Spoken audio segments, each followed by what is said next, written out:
Hey guys, today I'm going to tell you how to change DPI settings in Samsung A36 or A56.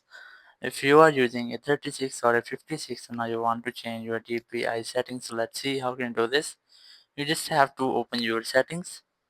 In settings, just scroll down and look for about phone, and here we're going to enable developer options. So just go for software information, and here just look for build number and tap on it 7 times, just like that. It's 1 2 3 4 5 6 and 7, and you can see a lot developer settings. You just have to enable it or tap on OK. You can see developer mode has been enabled. Now go back, and here go to home screen or main settings, and here's the developer options. You'll get it. Just tap on it.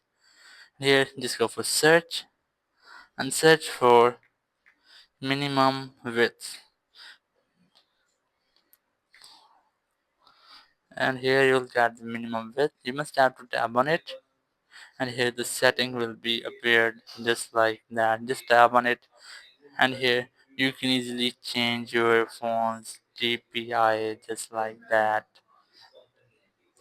Here you can see there's a 400 DP. Just tap on it, and here select the DP which you want to change. So that's how you can easily change your DPI settings in Samsung A36 or A56. Thank you very much for watching the video. Until next video, bye bye.